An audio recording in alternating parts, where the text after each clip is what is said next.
Welcome into the best in paranormal podcasting. This is Darkness Radio. I'm your host, Tim Dennis.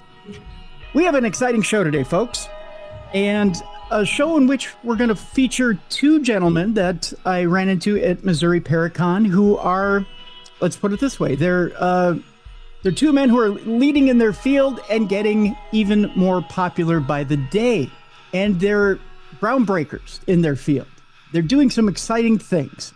I want to introduce to you one man who hasn't been in our show before, and another man who has. Juwan Mass has been with us before as part of Ghost Brothers. And another man who is taking the world by storm on social media, and you've probably seen him on Scariest Places on Earth, and has over 200,000 followers on social media between TikTok and Instagram. And who I've gotten to know just a tiny little bit, but want to get to know more because I've seen a lot of his videos online, and I can't stop going down this rabbit hole with him. In fact, as a matter of fact, when I bring him in, I'll tell you a little story. I was showing some of his videos to my mom this morning, and she's gotten to fall in love with him and some of the stuff that he's put online as well. Ladies and gentlemen, let's bring them in now. We have limited time with them today, but I want to bring them in and talk a little bit about some of their investigations, some of the stuff they have coming up.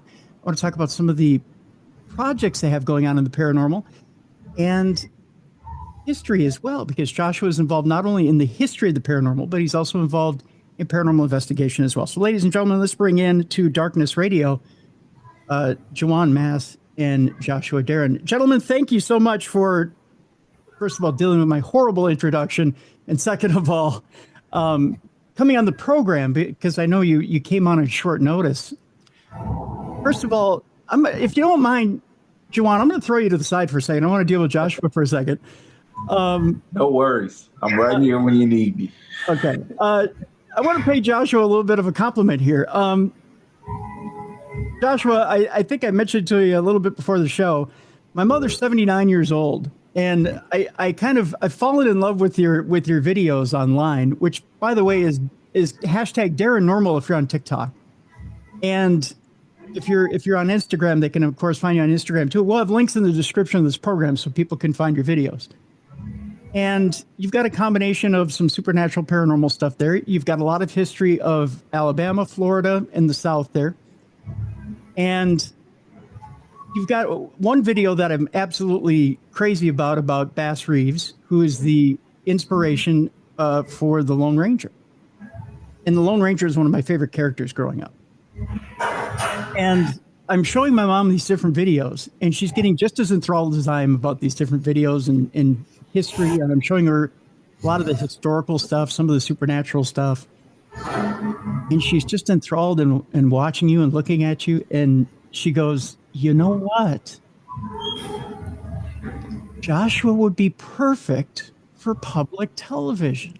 And with over 200,000 followers between two formats, I looked at her and went, yeah, Ma, public television. Yeah, that'd be absolutely perfect. And I busted out laughing thinking, yeah, public television? I think I see your career as much bigger than public television, my friend. I think you probably shatter much bigger than public television. I think you probably have a lot bigger things in the works. Yeah. Well, I will say, first and foremost, again, tell your mom I said thank you. And, public television wouldn't be a bad landing spot, too. It's still around. So if somebody wanted to call me, I would answer the phone for sure. Well, I think because, and this is the compliment I think she's trying to throw out there.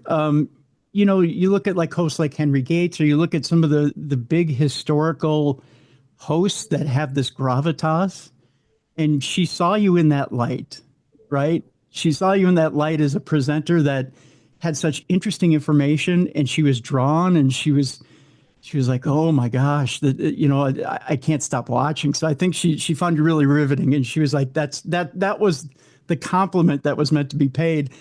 I was just like, public television. To me, it landed in a funny spot where it probably shouldn't have. Right? But the sentiment is still there, though. So that is a high compliment. Every single one of those I get, it always goes to the heart, and it really pushes me to keep trying to create good and powerful content for people. So I'm very endeared to your mom now, so she's a Oh, very, very wonderful lady for saying that about me. well, I will let her know. Let's talk a little bit about that content for a second. And I want to get into that a little bit because you do have some really intriguing things on both those pages, and you cross a couple of different lines, which not only just exist in the supernatural and paranormal, but you go into some interesting historical facts that really grab your viewers first of all, but the production on it is amazing too. I find myself riveted by the eye as well as the ear. There's certain things where you grab people, and it's kind of rapid fire, which is good for the younger listener and viewer. You're getting hit with facts that want to drive you in, but at the same time, for someone who's an old codger like me, I'm sitting there and I'm going, wow, there are things here that I didn't necessarily know, and now I'm getting to know, and perspectives that I want to learn about and I want to know more about. So if I want to know more about it, I can go find it, right? But then I'm also going, I want to see the next video because I want to learn more about what it is that you're presenting to me. I want to know more about you too. That's the thing. As I'm watching these videos, I'm wanting to know more about you personally. So how is it that we get to know more about you? Is it in the information that you're presenting? First of all, are we getting to know more about Josh as we're watching the videos? And how is it you come up with the subjects for your videos? Yeah, and excuse the train. It's Oh, coming by right now. hey, you It's can't trying to stop it. embarrass me. You can't stop the train, right? But I think I do put a lot of my own personality into a lot of these stories, which is why it doesn't ever really necessarily feel like work to me, because this is me. This is what I do all day. I come across interesting information and I want to know more, and that well of curiosity has always led me to try to explore more, which is something that endeared me to the paranormal from the beginning. I had tons of experiences when I was a kid. They were met with questions that I didn't get answers to. And when you're a kid, you can't really find those answers. You're not really equipped for that. You don't have the resources for that. And you're dependent on adults and people who do have that information to actually share it with you without being scared about how you're going to take in that information. And so when I started doing this, I wanted to kind of capture some of that childlike curiosity and say, this is the story, but where is there more? How can I bring in more? How can I do the work for people who might not have the time to go look up some of this information, who might not want to go look up some of this information, or even challenge their perspectives about what they think they know and dig a little deeper. So at the heart of it, I think you can see a lot of me as a person within the stories that I tell, because the rapid fire facts, as you say, and kind of the history building and some of the paranormal is a microcosm of me in a nutshell. I think TikTok is probably not the best way to get to know me. I think it's more so Instagram. I'm a little bit more accessible there. I like to talk more. I don't like TikTok's DM system. Yeah. So people ask me questions all the time, or they leave me stories, and I try to engage and say, hey, let's talk about this offline. Let's go, explore what you mean. Oh, you have a family story? Well, let's talk about your family story. Where can that lead me to? And so usually those searches lead me to more people or facts and figures that I didn't know. And so I do spend a lot of time researching, I will say, specifically for Alabama. That's kind of how I got my start, because we have so many stories in the state that just nobody takes the time to dig a little deeper. And there's a lot of powerful figures who've walked these streets and been in these buildings. And so as scary as it is to say, hey, that place has a ghost, what about the ghost? Are there more ghosts? Could there be more ghosts? What about this building? Why is that important? Why do people gravitate towards this place? Is there something important that happened here? So usually that kind of drives my searches. And I do like to find, below the surface information. And that kind of drives me. But I would say to get to know me is to get to know me in person. And that's usually where you can match some of the voice and the curiosity with a really goofy and not serious personality most of the time. Well, I love that about you too. That hits me. That hits me right in the feels. I mean, I'm a goofy and not so serious person as well. Now, you are an amazing storyteller. And that's one of the things you have in common with our other guest here today, who is Juwan Mass from Ghost Brothers. One of the things that I noticed after the weekend when we all got back from Missouri is that you put up a post about Juwan, and you thanked him for being the man to lead the way when it comes to the African American community in the paranormal world. And let's face it, it is, pardon my language, fucking vanilla white. I mean, it really is when it comes to the field. I mean, I think we can all be honest here. And it's quite misogynist. I think we've pointed that out on the show before too. There's not a lot of females in the field, and if they are, they don't tend to stick around for very long, and they don't tend to. There's not a lot of longevity for females in the field as well.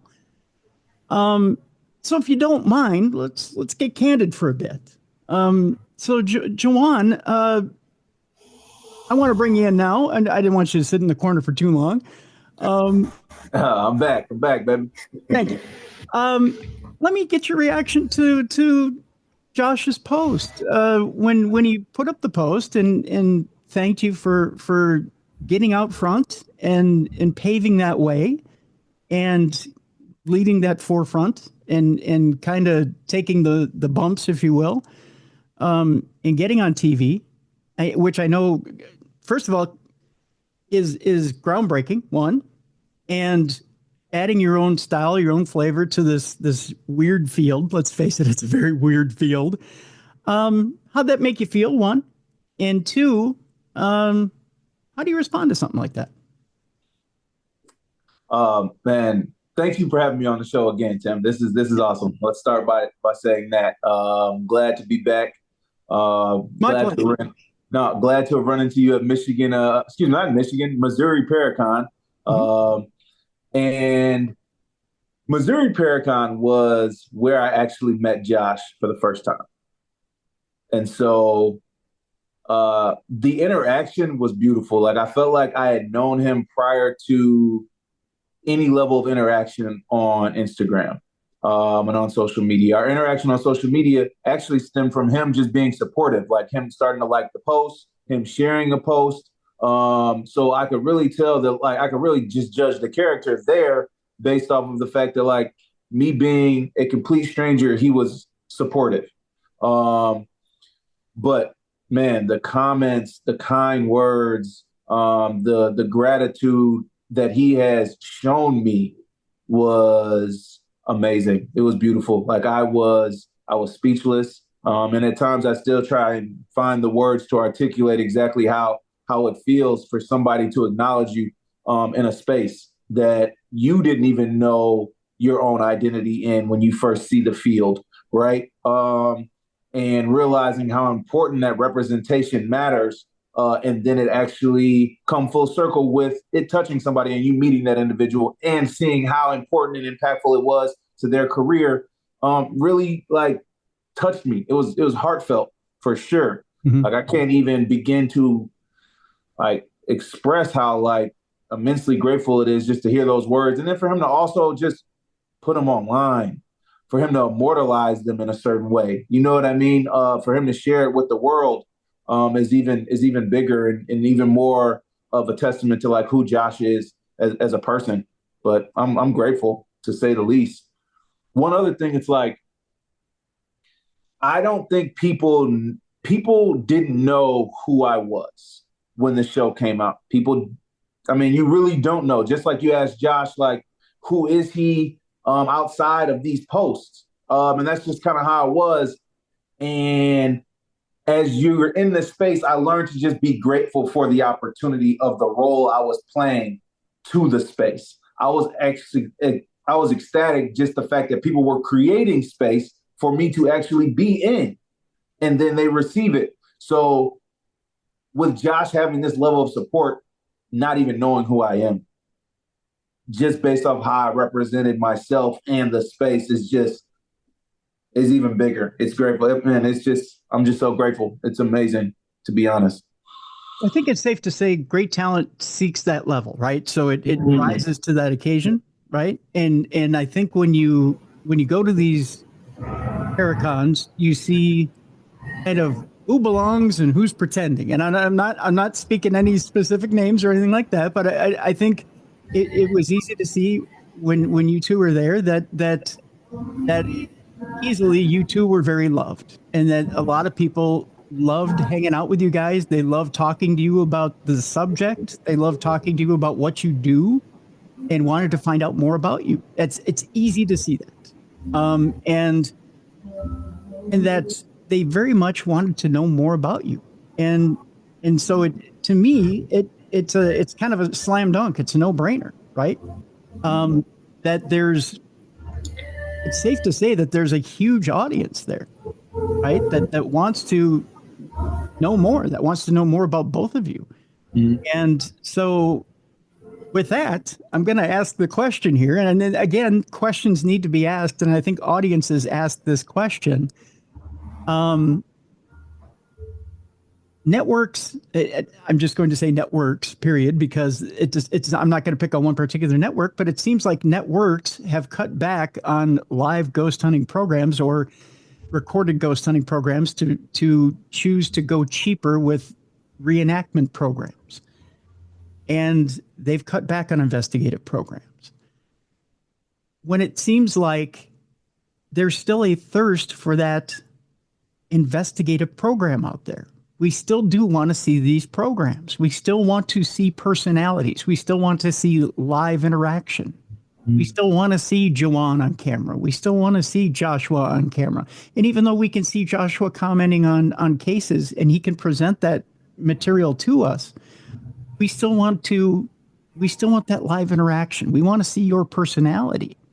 So I'll ask you first, Juwan, why are we not getting what we're asking for? Man, that's a tough question. I mean, the honest answer is I'm probably not the person to be answering it. You know what I mean? Because it's not really my place to make the decision ultimately, right? It's to the networks. But I honestly do think that the landscape of television itself has shifted.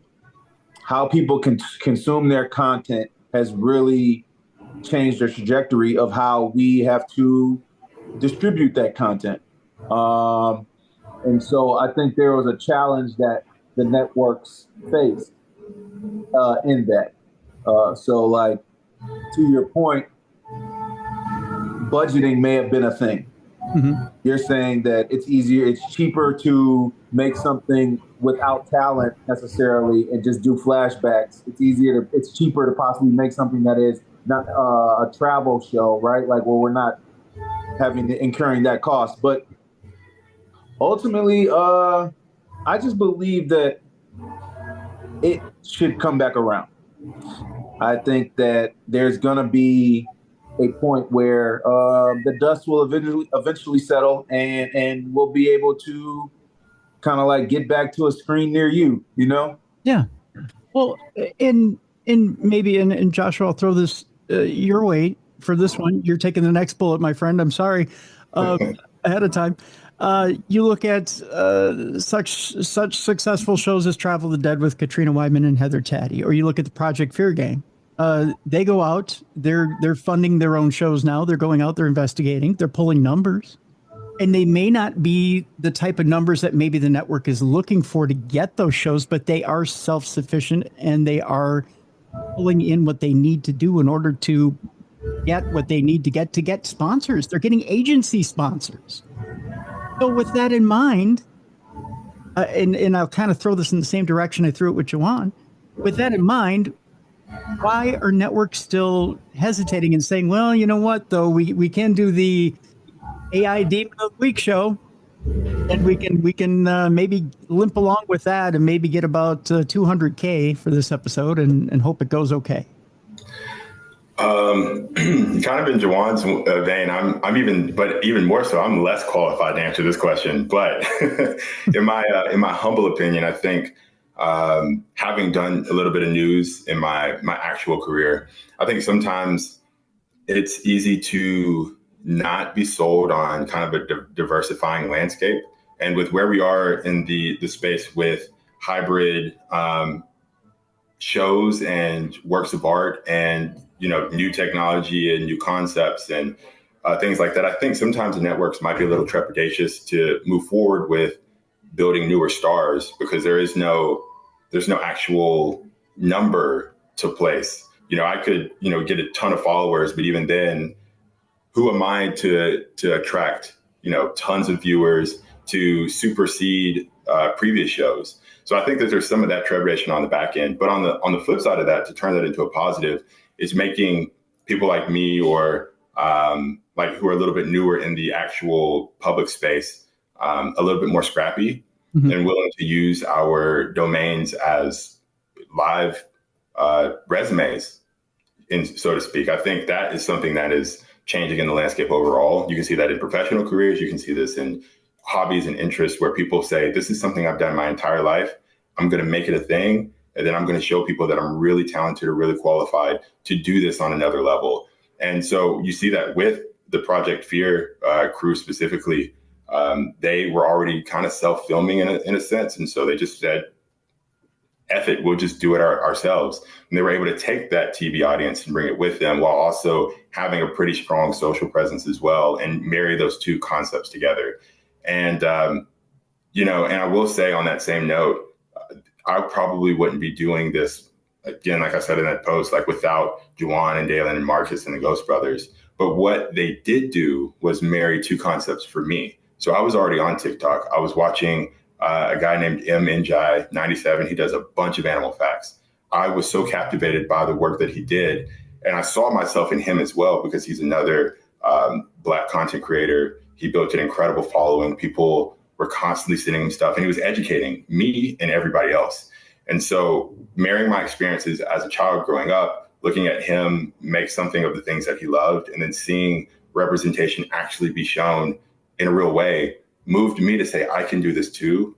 And hopefully if I find my focus, which is my love for the South, and I marry that with what I've seen, then I can duplicate that and I can just create a resume for myself. So regardless of what happens, I know that I can build something. And so I can always take this product and give it to somebody else. And, going back to the trepidation for networks, I think there is no real metric to test if somebody like me would present well on camera.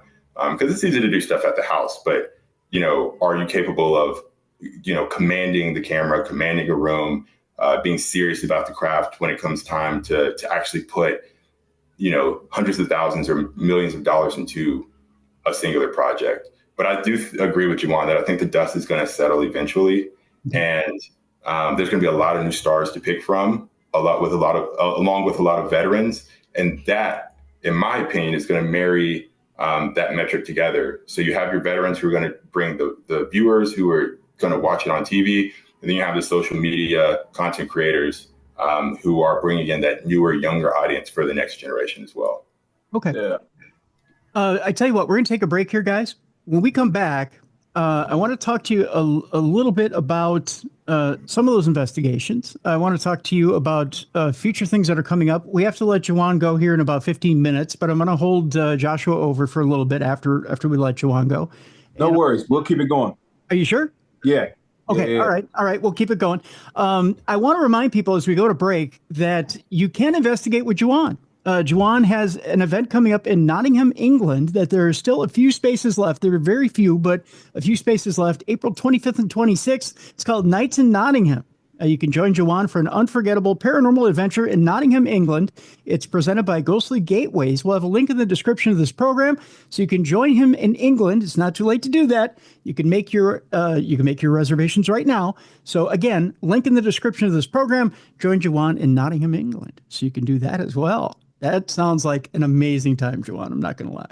Oh, it's going to be phenomenal. 2 nights in Nottingham. We have an investigation at it's called the Galleries of Justice. It's like the courtroom and the jail. And then we're going to be at the City of Caves. So it's kind of like an underground, think of like the catacombs type of thing, but it's underground caves. So we're going to do that for 2 different nights. But yeah, it's going to be exciting. We got a ghost walk planned. We got a couple of lectures. So it's going to be good. Yeah, please join us. Sounds April amazing. 24th, 25th, Nottingham, England. Amazing. I'm excited. Amazing. All right. So when we come back, we'll talk investigations. And I have an interesting question for both of you, and it has to do with a video that is on Joshua's TikTok. We're going to talk Prince Hall Masons. And I want to talk to you about investigation of Mason halls. And something that I've discovered when I've investigated Mason halls. So we'll talk about the interesting dynamics of Mason halls when we come back in investigations. Love that. I want to find out what you guys have found out yourselves. Okay, so we'll talk about that when we come back. Juwan Mass, Joshua Dairen are my guests. Again, we're talking paranormal right here on the best in paranormal podcasting. This is Darkness Radio.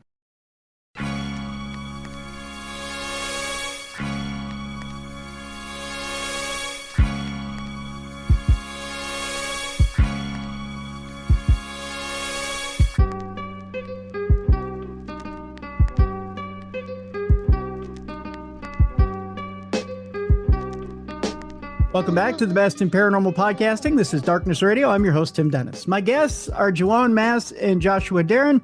We're talking all things paranormal. Coming off of Missouri Paracon, I wanted to have both these gentlemen on and talk a little bit about where they're at right now as far as the paranormal landscape and TV and social media. I wanted to talk a little bit about where things are headed for both of them, because both of them have projects in the hopper, some of which they can talk about, some they can't talk about. So we'll get that out of the way first, and then I want to talk about investigations. I know I'm springing this on you guys. I kind of told you I was going to do this, though, before we got on. I want to start with you, Juwan. I know you said there wasn't anything that was too out of bounds, but I know there's a lot of people that are huge Ghost Brother fans that want to know. Okay, they've seen you on different shows. They've seen you hanging out with Jack Osborne. They've seen your own shows, and they want to know what's going on. What's going on with you guys? We want you back on a regular series. We know that Warner Brothers Discovery kind of cleared the plate, so to speak, of most shows, but we want to see you guys on camera. So when? That's the question. When? When? I don't have an exact date for you, man. I'm going to be honest, but I can say that we are in the developmental phase of something new. We have been really putting pen to paper, trying to figure out how to give you guys a variation of the Ghost Brothers you have come to grow and love. Something with the three of us, and we are trying to set it up in a situation where it could go national, mainstream, like if we were to go through distribution channels of a network, or we can go through streaming. So either doing it independently and then kind of hitting the YouTube circuit like that. I can say that I did have a candid conversation with Shane over at Beacon. Okay. So we've talked about possibly working together and what that could potentially look like. So I think that we have some options and we have some good concepts that we are excited to possibly share with y'all. All right. All right. It's tough if I'm being completely transparent. It's tough because it's three people. I mean, realistically, it's like a boy band, right? Like we're trying to get three people all on the same accord and scheduling. And that is just a huge thing with the way life has been lifing and at the rate in which it's been lifing for all of us. Right. So like we appreciate the audience. We appreciate the genre for bearing with us and having patience, and then also still welcoming us into the space in all these areas, given the fact that we've been kind of absent from like collective content in a while. So thank you so much for that. But also for myself personally, I'm also working on a project or two that's individual actually. And so it will be completely separate of the brothers. It'll be completely separate of the Ghost Brothers. But yes, please look out for, Juwan's content. That is something that I'm working on. Some investigative, some more journalistic, but yes, I am developing as well. So Juwan, when I look at your social media and it says basically to come investigate with you, or you have that little hashtag. What does this mean when I look at your social media and it almost seems like not a fan club, but it almost seems like a following. What is this messaging I'm seeing from you?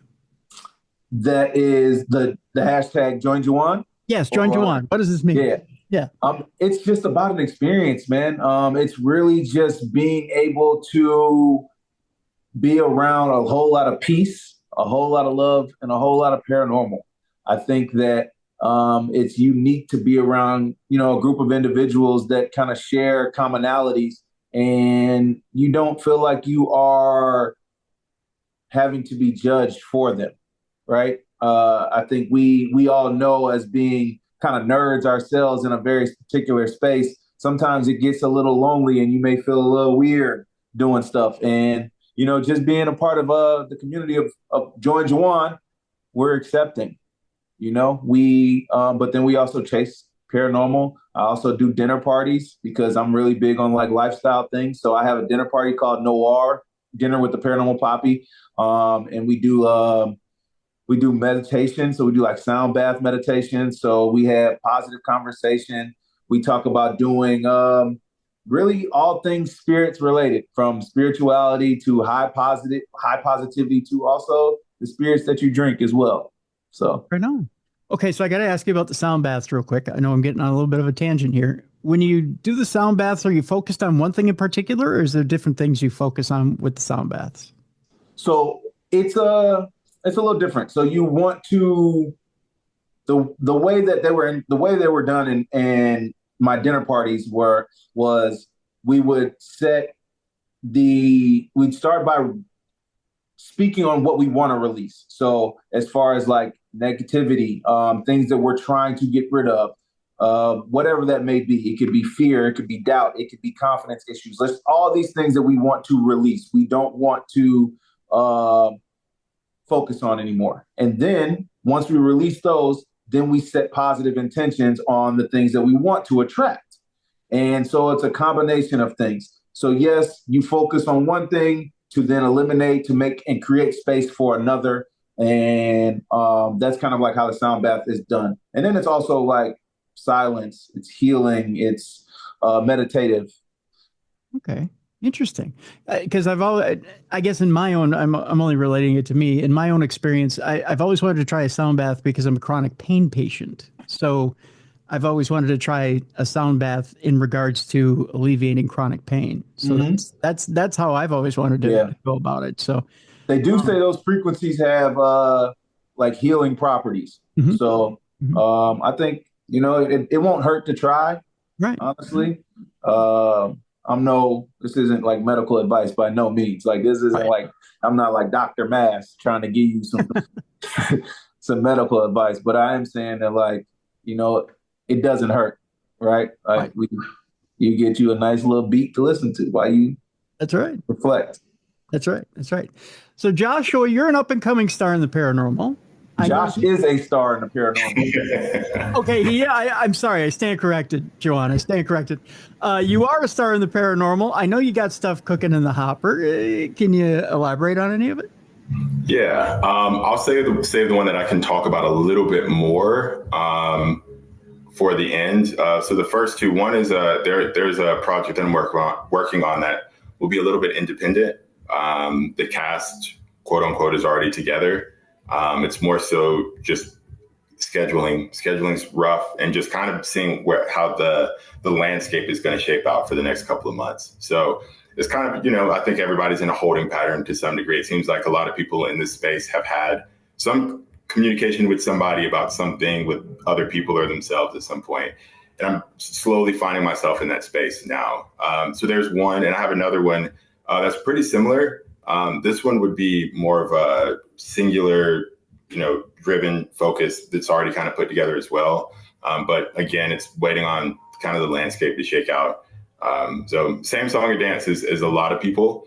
I have a personal project that I'm working on, and we'll see how that goes. I don't want to say too much. I'm very much one of those people who I'll keep it to myself until like it's pretty much done, because at that point there's nothing anybody can do about it. But it's going to be, I can say it is going to be a book. And I think it's going to be a very important book in the space, one that hasn't been done yet, but one that I've done ample amounts of research on already. If you're really good at finding my patterns, then if you go through probably my last, I don't know, 70 videos and you just try to pull themes, you could probably figure it out, but we'll see. We'll see. And the last but not least, I've been talking to Shane. Shane actually is closer than most people when it comes to like location wise. And I've had some conversations with him at Beacon for a very specific project as well.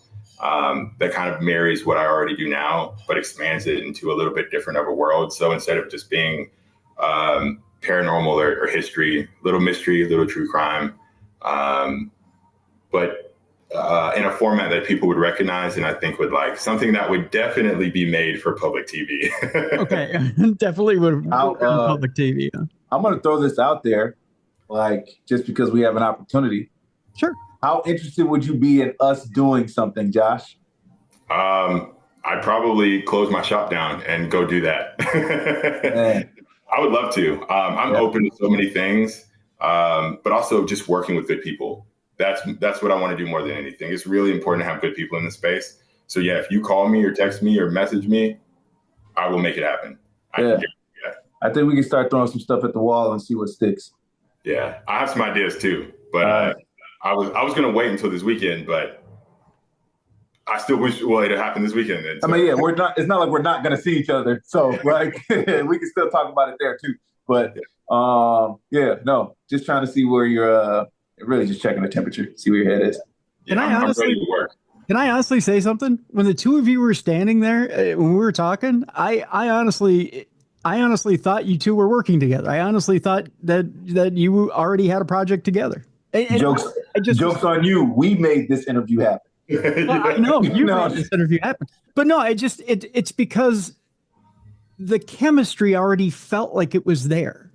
And I'm being serious here. I already felt like there was a chemistry between the two of you, like simpatico. The way you two talk with each other and the way you two interact with each other, it was like, bing, bing, I'll email you. We'll talk to each other. Bing, bing, back and forth. It was like, well, these guys have to be working with each other. They have to be simpatico. So I'm just, guys, you guys are a home run together. Come on, let's face it. Man, I appreciate that. Good to know you be in support. If it happens, Tim, we're coming to you for an exclusive. Yep. Oh, please do. Please do. I want to be there. Please. I really do think it's a home run. If you guys get together and do something, it's a home run. Yeah. I think there's a lot of mutual understanding between the two of us. I think we just getting to know Juwan specifically, just the work ethic. I think we're similar in that vein, but also just energy. I am an extrovert. Like I own a coffee shop, so I have to talk to a lot of people. But sometimes it's good to be around people who can kind of, I don't know. The best way I can describe it is like where I don't have to like lead the room. Because sometimes I just want to just chill. And I think Juwan has a good personality that meshes with mine in that regard. Because let's be honest, Juwan has a lot of charisma. He has and so being able to just be in that presence, like I can learn a lot because like it's just a wealth of knowledge, but just I think it's the humility too. And I will say that I think as much as Juwan has to be prideful about, he's so humble, and I'm attracted like to just people who carry that kind of spirit. So it'd be really cool to do some projects, and I think we would do good work together. Well, you know what they say, great people produce great things. So I think two great people would produce some great stuff. So again, thank you for those kind words, Josh. Appreciate that, man. Yeah. There you go. Y'all gonna make me cry on this show, man. Oh, look at that. And people who know me, I'm very much a flower giver. So Tim, you're coming up before we get off this interview too. I like to give people their flowers early and often. And I know some people get like real skittish about that, but I think if somebody's impacted you in any type of way that's meaningful, that's carried you forward, you got to let them know, even if it's something that's full circle or something small or even something grand. So I tell everybody that I'm in contact with that's done something for me often what they mean to me or how they've helped shape me into a new way. Well, before you get to me, I'm going to hang up. Anyway, so no, I'm kidding. Or I'm going to change the subject. Let's do that. let's talk a little bit about investigations. One of the things, Josh, on one of your videos, which absolutely fascinates me, is the topic of Mason halls and the Masonic topic, and when you investigate Mason halls in general. Now, I don't know what both of your experiences are, but I have a certain experience, and I want to throw it at you and see if it's similar with both of you.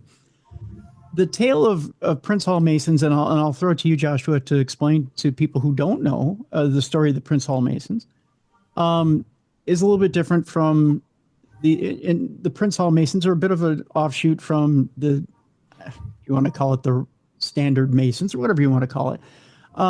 But tell people who the Prince Hall Masons are, and we'll go from there. Yeah. So my knowledge really kind of centers around the formation of the Prince Hall Masons in Alabama. Like you said, they were an offshoot of the Masonry, but the people who founded it from Maryland, I forget his name, but nonetheless, actually, I think his name is Prince Hall. So never mind. He came down to Alabama and wanted to start creating like synergetic, I guess, services and resources for the greater community at a time right after the Civil War, to help with social status and financial literacy and education and just economic just growth and development amongst the community, which ended up attracting a lot of really famous Black Alabamians who helped shape the world, but more specifically the United States and the South when it came to civil rights moving forward and breaking away from the old ways. So it started in Mobile and it moved its way to Birmingham, which has one of it's being restored now, but one of the bigger buildings in the state where people gathered together. And so that was their focus. They were gathering as many, successful or Black Alabamians with movement, just people in the local area, to create those communities throughout the state. And that ended up turning into the first foundation of fraternal orders in Alabama, which led to, like the Deltas and the AKAs and the Alphas and the Omegas and Kappas and Sigmas and all that, the Divine Nine. But it's a really cool story because you always think back to like the Alphas as the foundation, but it really helps set the tone for these organizations to reach out to their communities, attach themselves to HBCUs in different locations so that synergy could continue as the world changed. And so kind of on that note about, investigations, I haven't personally investigated any Mason halls, but what I do know from like what I've gathered, a lot of them are haunted, and it's just, I don't know why. And it's not even necessarily like bad hauntings per se. I guess it's a matter of perception. Yeah. But my always goes back to like energy and like the connections that were being built in these buildings, and people syncing up together. Because, when you sync up together, that energy aligns. It hits what you said earlier, Juwan, about frequencies being healing. I think as those people leave, that energy remains. And so as new energy comes in, it's bouncing off of that person. And now you're getting those paranormal experiences where you can't really explain it, but somehow it's trapped amongst this Mason hall. And the hall, it's layered, right? Yeah. So like when you think about a lot of the Mason halls, or a lot of the Masonic temples, like they were actually built to harness energies. So you'll see a lot of them that have dome-like figures. So you have that element, right? But then you also have the element of like intentionality. And that is extremely big when it comes to the paranormal space, and even just the spiritual space in general, where like, if you're on an investigation, they say, be intentional with the spirits, tell the spirits that you don't want them to follow you. And that's kind of like a direction for protection, if you will. So like you have that intentionality in Masonic halls, you have the construction in Masonic halls. And then I think it produces a lot of residual activity. So when you're in the space, to your point, it may not be extremely sinister, right? But it may be it may be very residual. And you just happen to be in the right place at the right time to catch that moment, which is really beautiful, because every Masonic lodge that I've investigated, honestly, has been active. Like, I just did one back last November in Indiana. Let me ask you this, Juwan. Were they willing to communicate with you, the active ones?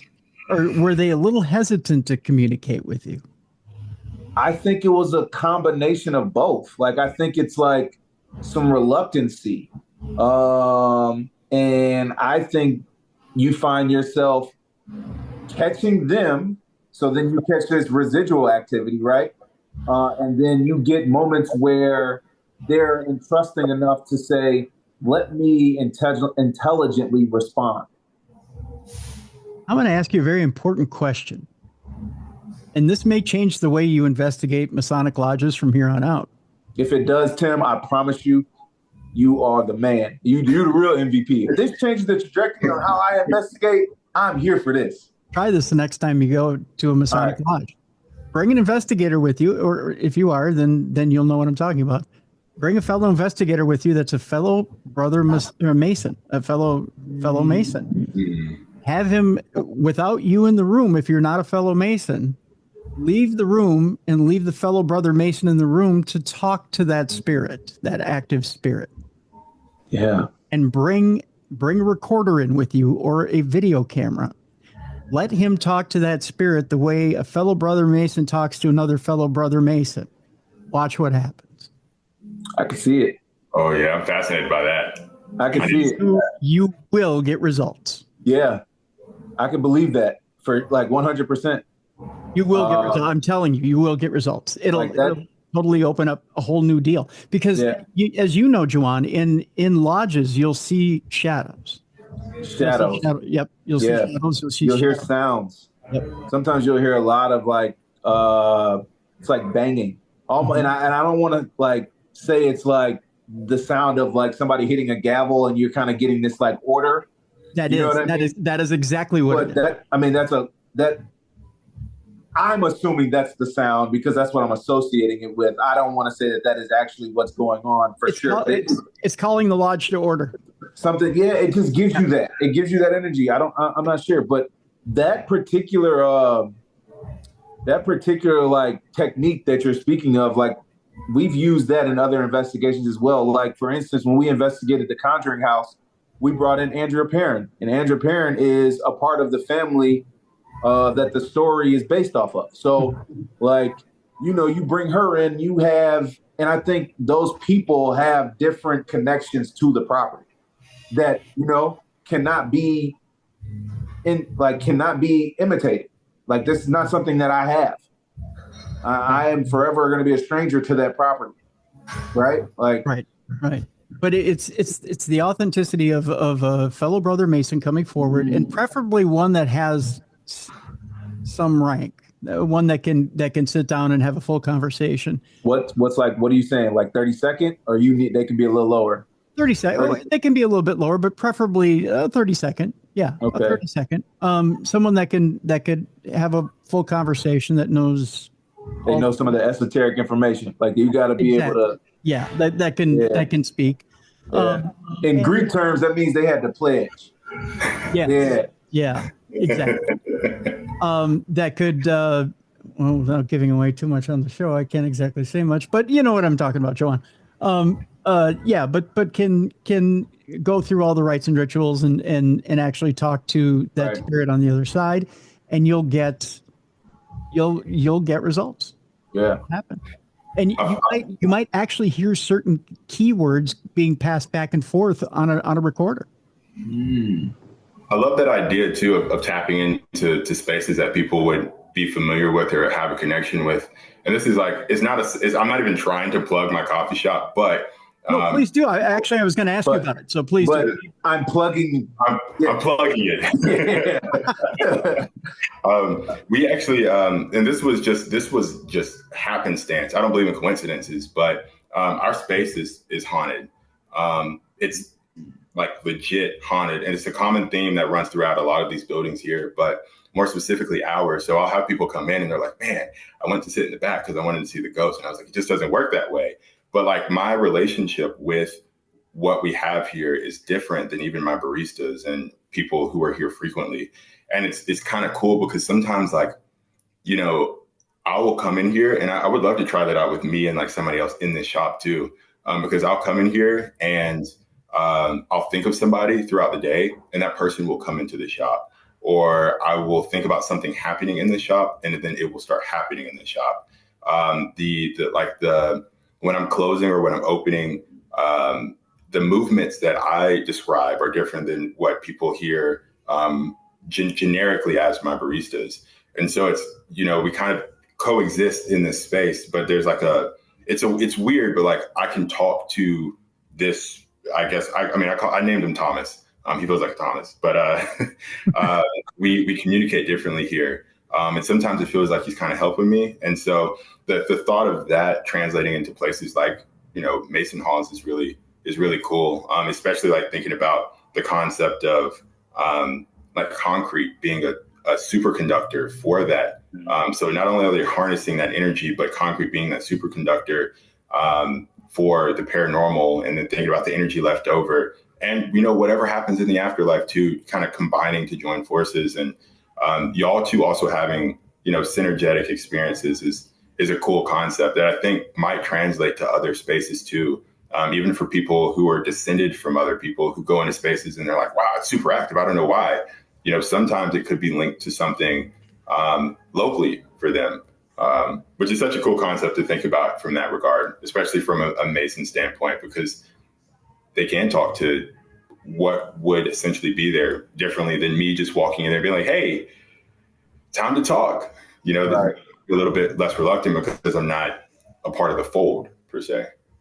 And as I was watching the video, Josh, I honestly, from thinking just from your local Prince Hall Lodge or Prince Hall, just from that perspective, if you still have descendants from that Prince Hall Lodge that are, and I know that, to be honest with you, there's not a lot of. I know the Prince Hall ranks are shrinking, for lack of a better term.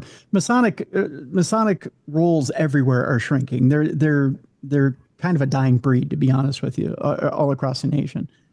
But if you still had if you had a descendant of one of the original Prince Hall members, and maybe there is a spirit there at that Prince Hall, one of those Prince Hall lodges there in Alabama, and you were able to take a current Prince Hall member in with you on an investigation in one of those halls, boy, would it be interesting to see what you could get out of there, especially local history, you know?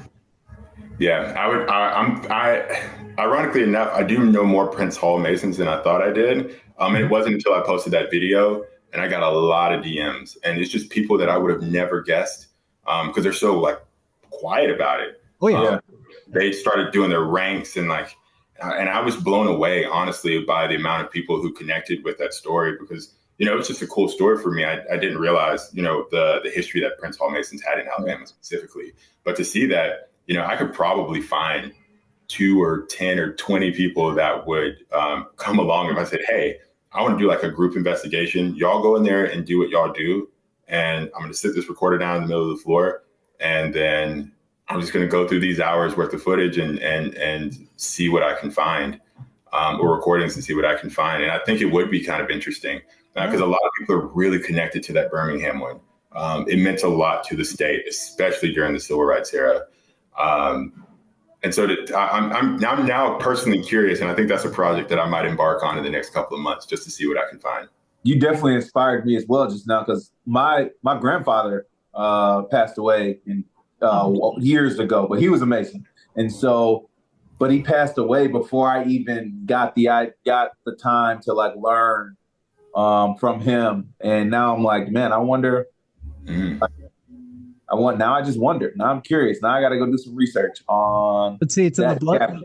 That chapter of his life. Yeah. In the bloodline, then, Juwan, if you were to go to his lodge, you might be able to get something out of his lodge.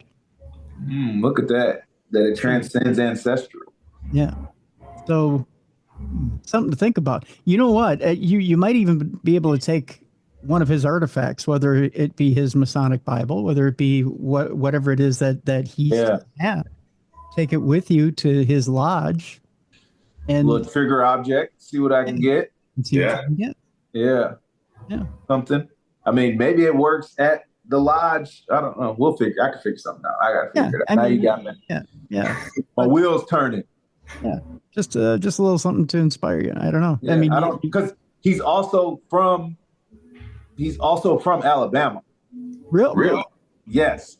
So I think you have found your historical project to work on. It's crazy, but yeah, he's also from Alabama. But my family is from Mississippi and Alabama, all along the Gulf Coast. So interesting. I would say the city, but I feel like I could be wrong. But it's somewhere near you heard of Andalusia? Yep. Andalusia, Demopolis, they're all in that same area. Yeah. Interesting. Yeah. That's not too far off from Mobile. That's maybe an hour. An hour. Most. Yeah, it's not far. My family's not my family's 20 minutes from Mobile. Wow. Okay. So he might be like an OG on the Mississippi side. So they're 30 miles, probably 20, 30 minutes from Mobile on the Mississippi side. Okay. Yeah, we definitely need to do some looking because it sounds like he's part of the OG Prince Hall line, which is kind of a big deal. That runs deep. So, wow. Yeah, I mean, it's just we gotta look at. If you have ways to look it up, more so than me just asking my family, because at this point I just gotta ask my grandmother and maybe the kids and just kind of see what I can get out of it, but. Yeah. I can actually help you with that. I make friends with a lot of librarians, a lot of genealogists, a lot of archivists too. So yeah, I'll take some time. I'll circle up with some that I know that are down there, and I would definitely see what I can find to see if there's any records of that. I can even give you a shortcut here, fellas. Yes, please. Just go directly to the Prince Hall, the main Prince Hall Mason, whoever the main Prince Hall Mason Society is there, and just tell them there's somebody on TV who wants to know about his grandfather. They'll cough that up faster than you can say, guess who? And then they'll give you that information, I'm sure.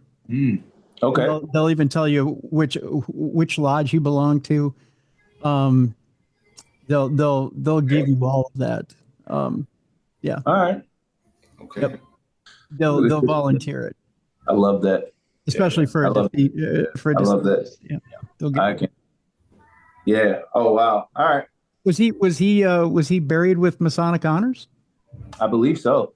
Okay. Well, then I believe so. Was he buried in Alabama with Masonic honors? Do you know? No, he was buried in Mississippi. In Mississippi with Masonic. Yeah. Okay. Yeah. Then it should be pretty easy to trace. Yeah, I believe so. He was also, I want to say, World War II veteran. Okay. Yeah. We got some work to do. I do. You want to know something interesting as well? Just to kind of add to that story. My first paranormal experience was in the cemetery that he's actually buried in, but he wasn't buried. He had not been buried. He hadn't died before my paranormal experience, but I have other family members in that cemetery. And it was wild. The first time I experienced something paranormal was in a cemetery in a small town in Mississippi. And when I got older, I found out that cemetery at the time was family owned. And I had other ancestors that were buried there. So he then was buried with other members of the family. But yeah. Wow. Oh wow. That's full circle. Wow. Yeah. It gets deep. Wow. For me at least. Fellas, you better trademark this quick, but I think you almost have a My Paranormal Life TV show you could put together between the two of you. I'm just saying, with Juwan, you investigating, and Joshua, you looking up the history. Yeah. Just saying, Mm-hmm. Don't be throwing our ideas out there, Tim. I was already on the move. Yeah, you read my mind over here. I'm like, I had already told him. You make the money off of it. Just go trademark the shit right now. I was headed there, but that's why I went to Josh like, hey, would you be interested in something? And now you're throwing out the ideas. No. Hey, you know what? Copyright Juwan and Joshua, and fuck all y'all who try to take it. Right? No, man, it's all good. It's all good. I don't need that energy out there. What will be for us will be for us. There's not going to be a necessity to fuck all y'all. Well, I'm just putting the whammy on whoever tries to. I know you come with the hammer. I appreciate that. Like sometimes we need that. Yeah. What is that like? What do they call that? Wasn't that like the parliamentarian? Isn't that like the parliamentarian, like the strong arm? Who was that? Yeah, appreciate right? that. Yeah. Well, you gotta have a heavy in this thing. So, with my 14-year-old voice. Yeah. Just saying. But yeah, well, it sounds like when things are meant to be, they're meant to be, and they just kind of, the universe puts it together and stamp on it, and boom, there it is. Right? Sure. All right. Sure. There you go. Wow, I think we've done good work here today, fellas. He said your job here is done. My job here is done. That was good. Before we leave today, Joshua, you've mentioned your wonderful coffee shop a couple of times, and you actually told me a little bit off air about the fact that, now I mentioned that I've had problems with acid reflux in the past. Let's talk coffee for a minute, my friend. Let's talk about the fact that your coffee you mentioned was low acidity. Yeah. So when we first got this shop, we truly and honestly did not know anything about coffee. I was never drinking lattes. I was never getting cappuccinos. I didn't do anything. Like I drank drip coffee with my grandma from like the age of 5 to the time that she passed. And she was a person who got me into liking coffee, but like from a very basic familial relational aspect. When we got this place, I didn't really know much about, acidity and how that translated. But one thing that I did doing research, because I have acid reflux, is there a way to get coffee that does not make me feel sick afterwards? And, low acidity coffee is not like a new concept, but it's not something that everybody serves. So we went out of our way to find a really high quality roaster who only roasts these types of beans. And so it's a special technique that you have to do. But every single one of our coffees, from our espresso blend to our universal blend to our drip coffee to our cold brew, and to our, I think it's a drip coffee, but that too is all low acidity. So you can drink as much as you want without having that kind of afterburn. And it's good for your body. It's keto friendly as well. So it's not something, to say that I'm like super health conscious, but I want to make sure that when people can come here, they can actually enjoy the coffee without having to worry about what happens after they do. So that's really important to me to make sure that, people are happy from that. So it's not just, and it does affect taste. Fun fact. Yeah. So when you have low acidity coffee, it makes the espresso come out cleaner, smoother, a little bit sweeter, because that acidity isn't playing the role of the primary and isn't taking away from the full, well-rounded taste. So that's a benefit, in my opinion, for coffee drinkers. You can have really good, high-quality coffee without hurting yourself in the end. So that's what we serve here. That's what we'll always serve, no matter where we go or how big we get. Now, is this like a chicory coffee? Because I love chicory coffee. I've had that before. Or is it an actual coffee bean coffee? So no, it is not. It's not New Orleans style coffee. Okay. Something I've been thinking about doing, but no, it's just a really well-rounded blend.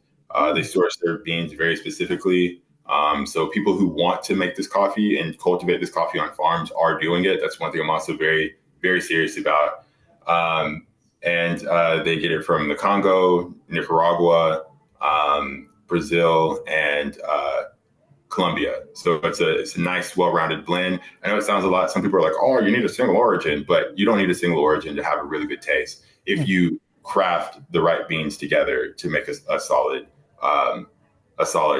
taste. And so, that's our espresso. And I haven't heard bad things. So I think we're cooking with grease a little bit. Well, I would say What's by the the way you sold it in Missouri, you did a darn good job. I'm sorry, Juwan, I didn't mean to cut you off. What were you saying? No, you're good. What's the name of your coffee shop?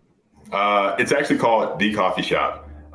We adopted this name. We did not name it The Coffee Shop, but it's been really cool to have this name because we were able to take it and rebrand it. And so our logo is a unicorn. And people know us by the unicorn now. So it was really good branding to kind of take us away from the standard coffee shop logos, which are like, oddly enough, like beer and cigar stamp style, which has never been appealing to, I think, the universal customer. So we're pretty light and airy, and we try to do some like high quality, fine dining-esque coffee. That's where we're kind of moving towards. But more so that anybody of any coffee palate can come here and get something that they like at the very minimum. Where can we find it? You can find me, on socials, you can find it at thecoffeeshop.al, pretty much anywhere. And again, you'll know it by the unicorn logo. But if you happen to drive through Alabama, we're about an hour and 40 from Atlanta. We're in Opelika, Alabama, in the downtown historic district, right in the center too. And you'll also know us by the window art, because we always keep window art up here to kind of make sure people walking past can see us. That's beautiful. I'm going to go check it out. I don't even really drink coffee, but I got to go support.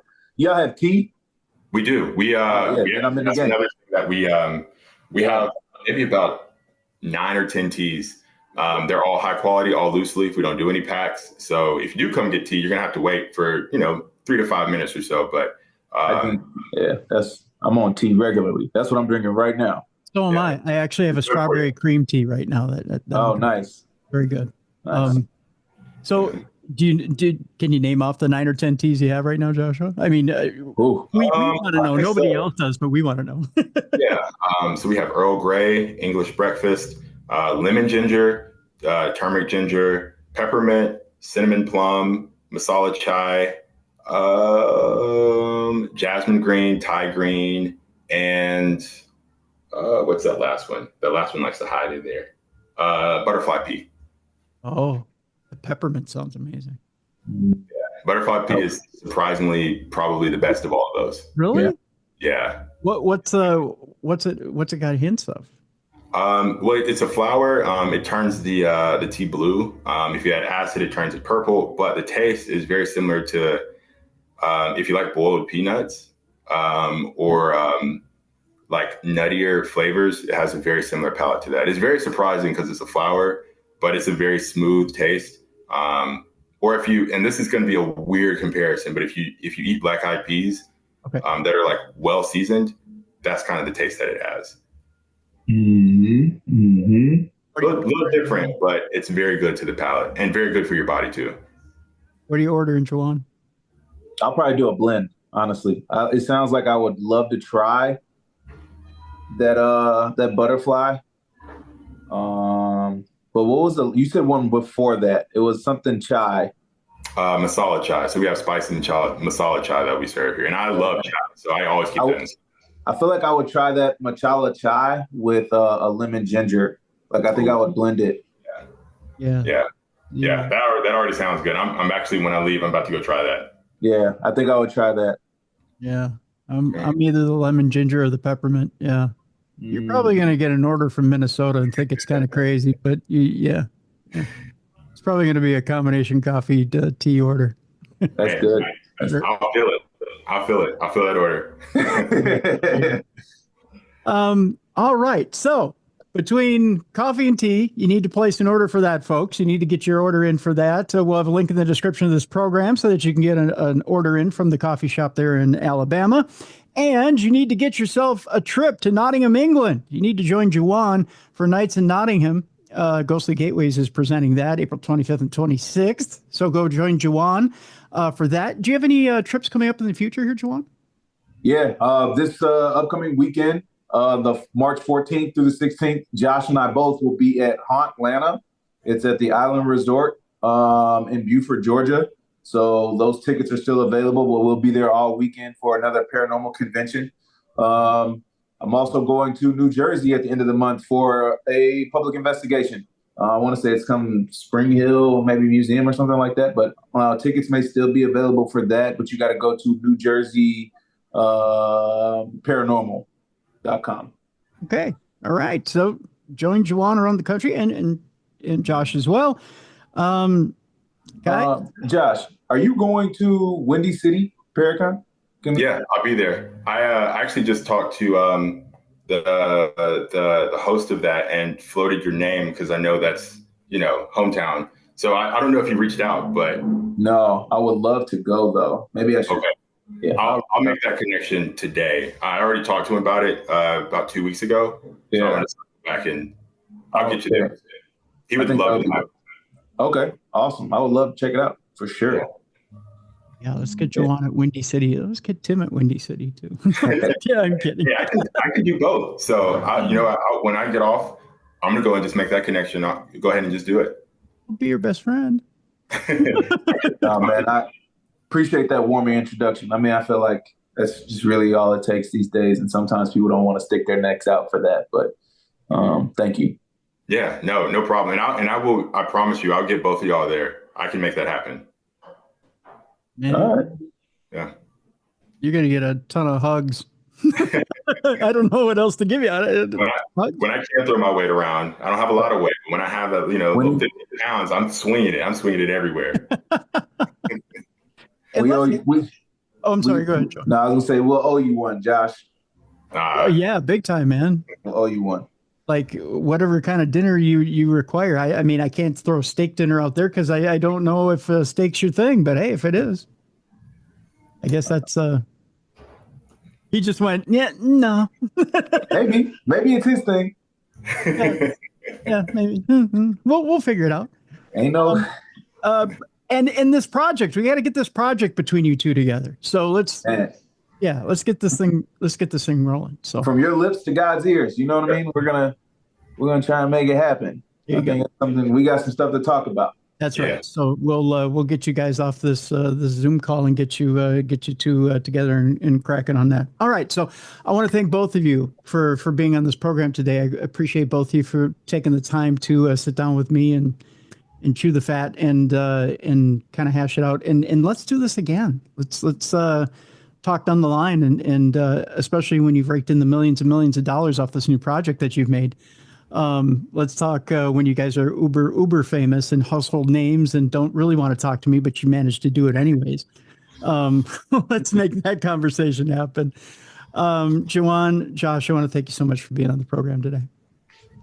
Man, thank you so much, Tim. This is amazing. Appreciate you creating the opportunity for us to sit down and have this conversation with you and also with each other. So thank you. All right. Yeah, likewise. I want to share that sentiment. Thank you for having us. It's not a thing you have to do. It's a thing you wanted to do. So I appreciate that from me to you as well. Well, thank you both. I appreciate you both. Folks, two notes for you before we let everybody go. One, the Apple app is up and available. The update is there as well. Check it out in the Apple store if you've got an Apple device, iPad, iPhone, whatever it is. Get your updates if you need updating. If you aren't aware of it and need to find a place to get your Darkness Radio, it's an Apple app. It says Darkness Radio. It's Scott Scully there. Go get it. Two, check out the Darkness Radio store, darknessradioshow.com. Check out Darkness Radio Show for anything you may need, whether it be archives of the show, whatever it is, darknessradioshow.com. This weekend, go be a light in someone's darkness. There are people out there, your neighbors, your friends, whoever that may be disabled, that need your help. Even though we're getting warmer weather this weekend, you have people that may need help with spring cleaning, whatever it is. Let's help each other out, make the world a little bit better place. Go help somebody this weekend. Get out of the house and enjoy life, but go help someone this weekend. Be a light in someone's darkness this weekend. A message from your friends here at Darkness Radio. Thank you so much for being a light in my darkness and making my life a little bit better, and being a light for me in this industry.